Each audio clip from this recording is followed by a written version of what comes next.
예수님의 눈으로. 예수님, 1996년 7월 6일. 나는 여러 가지 생각으로 밤동안 내내 잠을 설쳤다. 앞으로 닥쳐올 일들, 장차 바라빠와 나 사이에 엉켜질 일 등에 대한 생각 때문이었다. 가엾은 바라빠는 분노와 증오와 복수심과 난폭함으로 자신의 영혼에 어둠을 들이우고 있었다. 아침에 우리는 기도하러 회당으로 갔다. 회당은 아주 컸다. 우리가 들어갔을 때는 사람들이 꽉 차서 기도할 자리를 찾기가 어려웠다. 고관대작으로 보이는 사람이 회당 안에 있는 모든 사람들에게 설교를 하고 있었고 서기관이 옆에서 받아쓰고 있었다. 모세가 이스라엘 백성들을 이집트의 속박으로부터 구출하여 나왔을 때 모세는 그들이 하느님의 백성으로서 새로운 생활을 하도록 인도한 것입니다. 오늘날 우리 가운데 몇 사람이나 하느님을 위한 생활을 하고 있으며 자신의 삶을 하느님께 바치고 있다고 생각하십니까? 그런 사람은 많지 않습니다. 결코 많지 않습니다.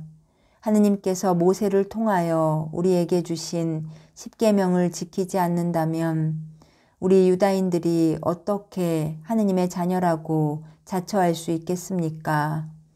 우리가 하느님을 무시한다면 어떻게 하느님의 선택된 백성이라고 주장할 수 있겠습니까?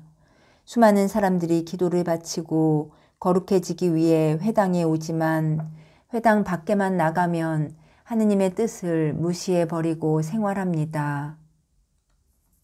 오늘날의 이스라엘은 길을 잃고 방황하는 나라입니다. 자신의 의지로 하느님께 등을 돌림으로써 길을 잃고 방황하고 있습니다. 이 나라는 하느님 대전에 수치스러운 나라입니다. 이제 우리는 변화되어야만 합니다. 우리는 조상 아브라함이 우리에게 바라던 대로 살아가야 합니다. 모세가 바라던 대로 살아가야 합니다. 하느님의 자식으로서 하느님께서 바라시는 대로 살아가야 합니다. 그리고 한평생 하느님의 사랑이 얼마나 우리를 강하게 하시고 충만하게 하시며 지도해 주시는지를 온 세상에 보여주어야 합니다. 그가 설교를 끝내고 자리에 앉자 서기관은 받아쓰기를 멈추었다. 설교한 말이 사람들의 가슴에 메아리 치고 있었으므로 회당 안에는 완전한 침묵이 흘렀다. 그런데 한 남자가 옷을 여미고 일어나서 말했다. 아주 좋은 설교를 해주셨습니다. 사람들이 하느님께 등을 돌린 채 자기만을 위해서 살고 있다는 것을 말씀해 주셨는데 옳으신 말씀입니다. 그런데 당신 자신은 어떻습니까? 당신은 좋은 옷을 입고 큰 집에서 살고 있지 않습니까? 설교했던 사람이 다시 일어서서 그 말을 받았다. 그렇습니다. 나는 좋은 옷을 입고 좋은 집에서 살고 좋은 가정을 가지고 있습니다. 그렇습니다. 나는 유복합니다. 그러나 그런 것은 우리 아버지가 나에게 물려주셨고 또 내가 자식들에게 물려줄 유산에 불과합니다. 중요한 것은 여러분이 소유한 재산으로 무엇을 하느냐 하는 것이며 여러분이 어떻게 그것을 불우한 다른 사람들과 나누냐는 것입니다. 그리고 어떻게 진심으로 나눠줄 수 있느냐 하는 것이며 가진 것을 잃을까 두려워하지 않는 것입니다. 만약 하느님께서 재산으로 여러분을 축복해 주셨다면 그것이 하느님의 뜻이라는 것과 하느님의 사랑을 퍼뜨리는 데에 그 재산을 사용해야 한다는 것을 알아야 합니다. 재산이란 그런 것을 위해 사용되어야 하는 것입니다. 아하, 그러나 당신은 너무나 많이 소유하고 있기 때문에 다른 사람들에게 잔뜩 나누어 준다고 하더라도 절대로 가난해질 염려는 없을 테지요. 그 사람이 큰 소리로 반박했다. 나는 항상 가난합니다. 하느님을 충분히 기쁘게 해드리지 못해서 마음이 가난하고 하느님께 등을 돌리는 내 형제들을 보노라면 마음이 가난해집니다. 설교자의 대답이었다. 질문한 사람이 다시 반박했다. 마음은 가난할지 몰라도 당신은 배가 항상 부르겠지요. 회당 안쪽에서 키가 작은 한 사람이 일어나서 말했다. 나타나엘, 당신의 설교는 유익했어요. 당신을 질투하는 사람들이 하는 말에 신경 쓸 필요가 없습니다. 우리는 당신이 좋은 일을 많이 하는 것을 잘 알고 있어요.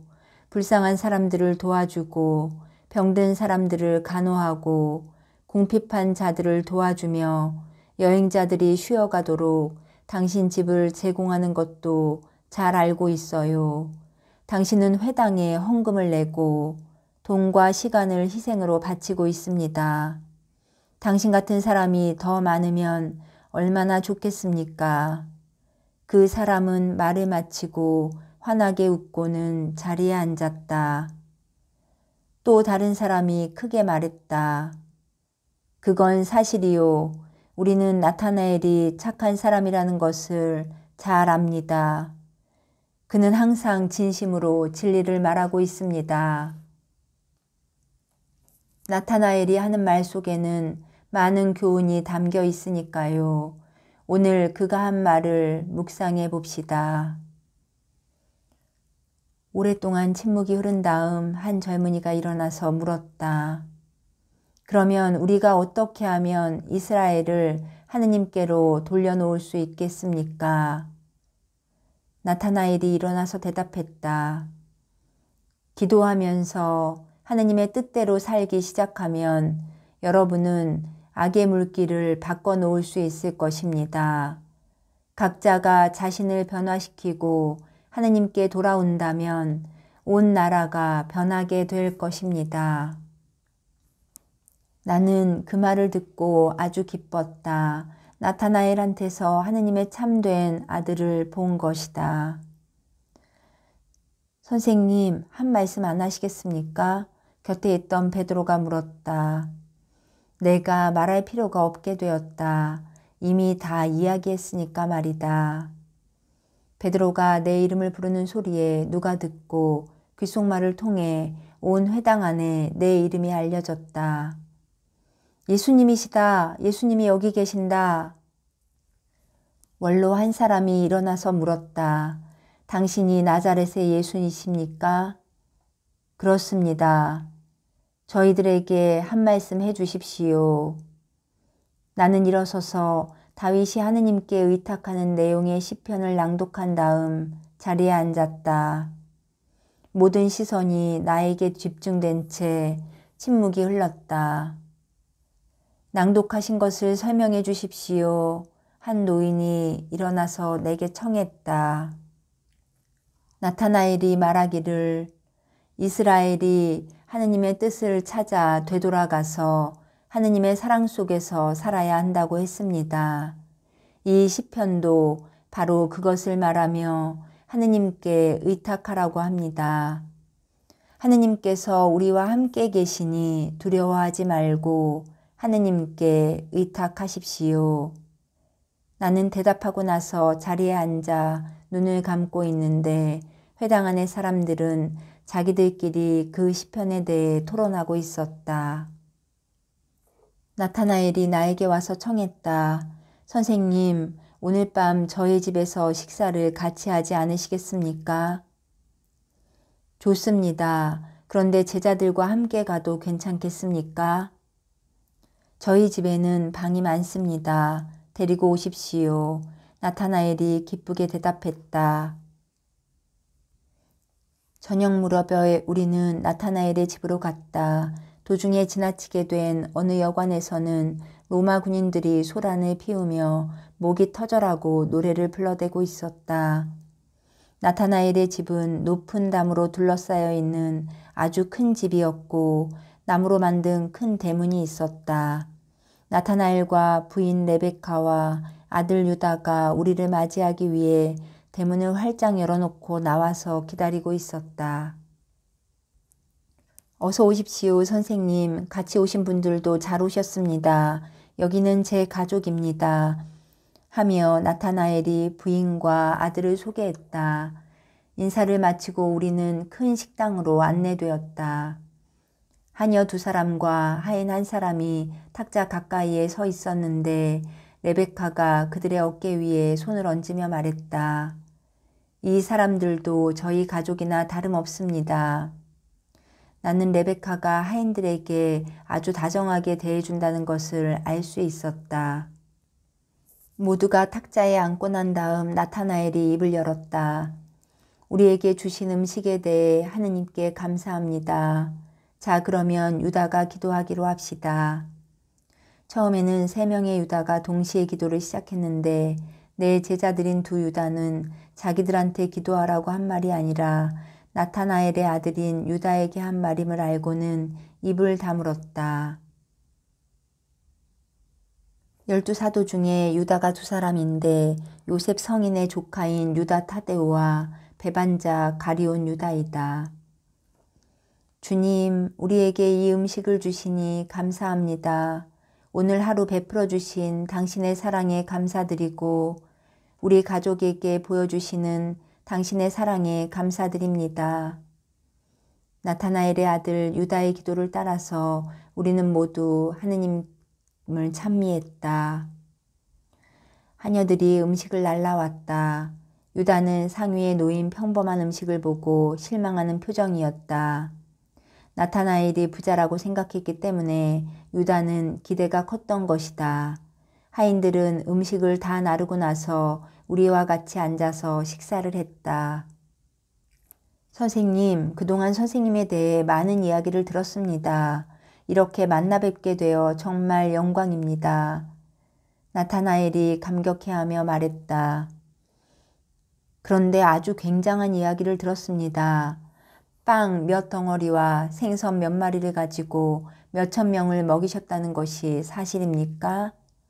부인 레베카가 물었다. 사실입니다. 야고보가 자랑스럽게 대답했다. 자비하신 하느님께서 굶주린 영혼들을 먹이시는 것은 사실입니다. 나는 내가 그날 먹인 사람들 뿐 아니라 장차 내가 매일 권하는 그 음식, 성체를 먹을 사람들을 생각하며 말했다. 하느님은 좋으신 분입니다. 당신의 자녀들을 자상하게 보살펴 주십니다. 나타나엘의 뒤를 이어 아들 유다가 말했다. 선생님께서 하느님의 이름으로 행하신 많은 기적들에 대해 이야기를 들었습니다. 하느님의 영광을 위해 다른 사람들도 그런 기적을 행할 수 있는 겁니까?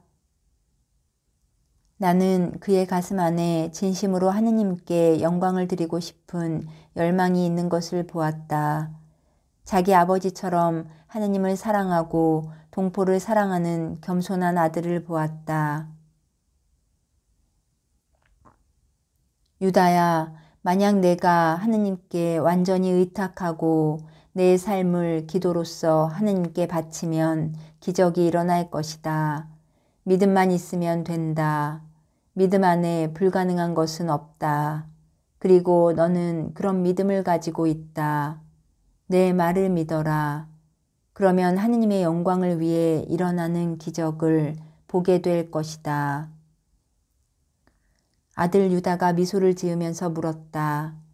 제가 제 믿음을 의심하고 있는 줄을 어떻게 아셨습니까? 나는 내가 내 자신의 신앙을 의심하고 믿음이 충분하지 못하다고 생각하는 것을 잘 알고 있다. 그리고 믿음이 더 깊어지기를 바라고 있다는 것도 알고 있다.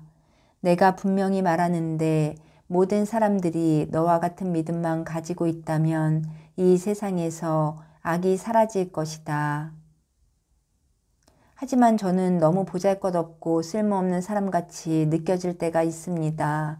저는 하느님을 위해 많은 일을 하고 싶은데 결국 아무것도 하지 못합니다. 아들 유다는 진심에서 우러나오는 지극한 겸손으로 말하고 있었다. 내가 알고 있는 것보다 실제로 너는 훨씬 더 많은 일을 하고 있다. 비록 내가 눈으로 보지는 못하더라도 너는 다른 사람들을 위해 기도해 줌으로써 그들을 도와주고 있는 것이다. 어떤 때는 내 기도의 결과를 내가 실제로 보기도 한다. 술만 마시고 여자와 놀기를 좋아하던 내 친구가 생각나느냐? 그 친구를 위해 내가 얼마나 끊임없이 기도했느냐? 지금 그 친구를 보아라. 새 사람으로 변해 있지 않느냐? 그 친구는 회당에도 나가고 부인과 딸을 가진 착한 사람이 되었다. 내가 바라던 대로 말이다. 그것은 큰 기적이다. 내 기도의 힘으로 행한 기적이 바로 그것이다. 그건 미처 생각하지 못했습니다. 감사합니다, 주님. 제 기도에 새로운 의미를 가지게 되었습니다. 자신의 기도가 친구를 어떻게 도와주었는지를 깨닫고 유다는 싱글벙글하였다. 기적이라고 해서 모두 다 알아보는 게 되는 것은 아니다. 아주 극적인 기적이라야만 사람들이 알아보게 되는데 영혼을 구하는 중요한 기적은 흔히 아무런 주목도 받지 못한다. 수많은 사람들이 기도를 하지만 자기 기도가 안 이루어진다고 생각한다. 하느님께서 그들의 기도를 다 들어주신다는 것을 믿고 하느님께 맡겨놓으면 좋으련마는 어떤 때는 기도한 것이 생각지도 않은 모습으로 이루어지기도 하고 아주 은밀한 방법으로 이루어지기도 한다. 주의를 기울이지 않으면 하느님께서 하신 일을 알지 못하고 그냥 지나가게 되지만 하느님께서는 기도를 하나도 빠뜨리지 않고 다 들어주신다. 하느님께서는 당신 자식들의 기도를 꼭 들어주시는데 자식들이 그것을 알지 못할 뿐이다. 나타나엘이 레베카를 쳐다보고 나서 말했다. 제게 다른 아들이 하나 있었는데 몇 해 전에 죽었습니다. 그 아들은 과격파에 가입한 후로 항상 분노에 넘쳐 많은 사람들을 죽였습니다. 우리 가족이 너무 온건하다고 비난하면서 온 이스라엘 민족과 함께 우리 가족도 로마에 대항해야 한다고 했습니다. 내가 그 아들에게 평화와 용서에 대해 말하면 들으려 하지도 않았고 나를 어리석은 늙은이라고 불렀습니다. 그 아들이 로마군에 대항하여 싸우러 간다고 집을 떠났을 때 레베카의 가슴은 산산이 부서졌지요. 그런데 몇 달 후 아들이 로마군과 싸우다가 죽음을 당했다는 소식을 들었습니다. 그 후로 다시는 그 아들을 보지 못했고 아들이 마지막으로 들려준 말은 분노의 말뿐이었습니다. 나타나엘은 아주 슬픈 표정이었고 레베카는 울고 있었다. 아들 유다가 고개를 숙이고 있다가 말했다. 나는 형의 영혼을 위해 매일 기도하고 있습니다. 하느님께서 형의 영혼을 보살펴 주실 것을 믿습니다. 선생님, 하느님께서 꼭 보살펴 주시겠지요? 하느님께서는 기도를 반드시 들어주시고 하느님의 용서는 끝이 없단다. 때로는 젊은이들이 속임수를 당하여 악을 선이라고 믿게 되고 살인도 괜찮다고 생각하게 된다. 젊은 혈기로 젊은이들은 죄를 짓는 것을 무슨 신나는 일로 생각하기도 한다. 특히 하느님과 조국을 위해 살인을 하는 것이라고 배울 때는 말이다. 많은 젊은이들이 그런 식으로 잘못 현혹되었더라도 용서는 주어진다. 내 형이 죽을 때 너와 부모님께 끼친 괴로움과 자신이 저지른 모든 잘못에 대해 하느님께 용서를 빌었다. 내 형은 자신이 부모 형제와 하느님께 어떤 괴로움을 끼쳐드렸는지 알게 되었고 진심으로 용서를 빌었다. 그는 마지막 숨을 거두면서 어머니와 아버지의 이름을 불렀고 동생인 내 이름을 불렀다. 그가 하느님께 용서를 빌었을 때 용서를 받았던 것이다. 그러니 유다야, 너의 기도는 헛되지 않았던 것이다. 나는 그 아들의 죽음을 눈앞에서 보았는데 뒤에서 바라빠가 그를 도와주려다가 도망가는 것을 보면서 내 뺨에 눈물이 흘렀다. 감사합니다, 선생님. 오, 감사합니다. 레베카가 조용히 흐느꼈다. 레베카는 마침내 자기 아들이 용서받았다는 것을 알고 마음의 평화를 찾을 수 있었던 것이다. 식사를 하며 우리는 많은 것을 이야기했다. 하느님께 대한 그 가족의 사랑은 확고했는데 하인들을 자기 친가족같이 대해주는 것을 보아도 알 수 있었다. 밤이 깊어서 우리는 나타나엘 가족과 작별 인사를 했다. 주님, 언제든지 오십시오. 그리고 필요한 것이 있으면 언제든지 말씀해 주십시오. 나타나엘은 내 손 안에 돈주머니를 쥐어주며 말했다. 주님, 하시는 일에 도움이 되었으면 합니다. 거절하면 나타나엘이 마음 아파할 것을 알았기 때문에 돈주머니를 받아서 유다에게 건네주었다. 너그러운 마음에 감사하오. 좋은 일에 쓰도록 하겠소. 레베카가 내 뺨에 입맞춤을 하고 물었다. 제가 주님이라고 불러도 될까요? 그렇게 불러야 될 것 같다는 생각이 들어서요. 저도 같은 생각입니다. 나타나엘도 동의를 표했다. 저 역시 그렇습니다. 아들 유다의 말에 하인들도 모두 동의하며 고개를 끄덕였다.